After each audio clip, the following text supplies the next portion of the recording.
আসসালামু আলাইকুম এভরিওয়ান, সবাই কেমন আছেন? আশা করি সবাই ভালো আছেন। আমিও ভালো আছি। আজকে রান্না করব রুই মাছ দিয়ে পেঁপে দিয়ে তরকারি। প্রথমে পেঁয়াজ কাঁচামরিচ ভেজে নিব। যখন পেঁয়াজটা নরম হয়ে আসবে দিয়ে দেবো রসুন বাটা। রসুন বাটা দিয়ে ভেজে নিব। এখানে আমি পেঁপেগুলো কেটে ধুয়ে নিয়েছি। তারপরে মশলা নিয়েছি হলুদ, মরিচ, ধনিয়ার গুঁড়া, লবণ। যখন হয়ে গেছে মশলাটা একসাথে নিয়ে নিয়েছি। তারপরে দিয়ে দিব মশলাটা পেঁয়াজের সাথে দিয়ে নেড়েচেড়ে মিশিয়ে নিব। তারপর হালকা পানি দিয়ে দিব যাতে মশলাটা পুড়ে না যায়। আর মশলাটা ভালোভাবে কষিয়ে নিব। মশলাটার উপরে ডিপেন্ড করে তরকারিটা কেমন স্বাদ হবে। আর এখানে মাছগুলো ব্রাউন কালার করে ভেজে নিয়েছি। যখন মশলাটা ভালোভাবে কষানো হয়ে যাবে দিয়ে দিব পেঁপেগুলা দিয়ে ভালো করে নেড়ে চেড়ে মশলার সাথে মিশিয়ে নিতে হবে।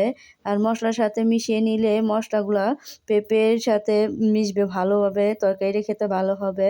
তারপরে যখন নাড়াচাড়া করে মেশানো হয়ে যাবে মশলা, তারপরে একটি ঢাকনা দিয়ে ঢেকে দিব। ঢেকে দেওয়ার পরে কিছুক্ষণ পরপর নাড়াচাড়া করে দিব যাতে লেগে না যায়। তারপরে আবার একটি ঢাকনা দিয়ে ঢেকে দিব। ঢেকে দেওয়ার পরে যখন আবার নাড়াচাড়া করে দিব, পেঁপেটা কিছুটা সিদ্ধ হয়ে আসছে। আরও কিছুক্ষণ কষিয়ে নিব যাতে ভালোভাবে পেঁপেটা সিদ্ধ হয়ে যায়। যখন ভালোভাবে কষানো হয়ে যাবে দিয়ে দিব পরিমাণ মতন পানি। পানিটা দিয়ে নেড়ে চেড়ে মিশিয়ে নিব। তারপরে একটি ঢাকনা দিয়ে ঢেকে দিব আর বলক হওয়ার আগ পর্যন্ত অপেক্ষা করব যাতে তাড়াতাড়ি বলক আসে। তরকারিটা বলক আসবে তারপরে দিয়ে দিতে হবে এক এক করে মাছগুলো আগে ভেজে রেখেছিলাম, মাছগুলো দিয়ে দিব। যখন মাছগুলো এক এক করে দেওয়া হয়ে যাবে তরকারিটা আরও ভালোভাবে সিদ্ধ করে নিতে হবে। আর তরকারিটা যত সিদ্ধ হবে খেতে ততটাই মজা হবে। যখন তরকারিটা কিছুটা ঘন হয়ে আসবে আরও জাল করে নিব যাতে মাখা মাখা হয়ে যায় তরকারিটা। যখন তরকারিটা মাখা মাখা হয়ে যাবে তারপরে দিয়ে দিব ধনেপাতা। আগে থেকে ধনেপাতা কেটে রেখেছিলাম।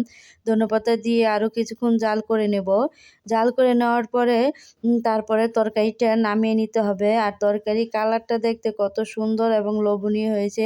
কারা কারা এরকমভাবে পেঁপে তরকারি রান্না করে খান কমেন্ট করে জানাবেন। এখানে লাল শাক ভাজি করব। আমি এখানে লাল শাক ধুয়ে কেটে নিয়েছি। তারপরে একটি কড়াই বসিয়ে পেঁয়াজ কাঁচামরিচ ভেজে নিব।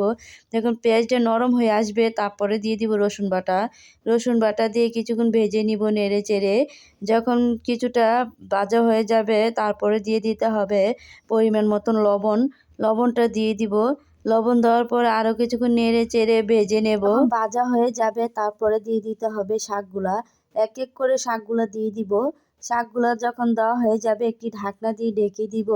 ঢেকে দেওয়ার পরে কিছুক্ষণ পর পর নাড়াচাড়া করে দিতে হবে। যখন শাকটা কিছুটা হয়ে যাবে নেড়ে দিব। আর শাক থেকে যে পানিটা উঠছে ওই পানিটা দিয়ে শাকগুলো সিদ্ধ করে নেব। যখন পানিটা কিছুটা যাবে তারপরে নেড়ে চেড়ে দিব।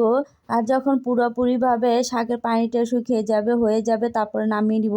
আর সবাই ভালো থাকবেন, সুস্থ থাকবেন। আল্লাহ হাফেজ। ধন্যবাদ সবাইকে।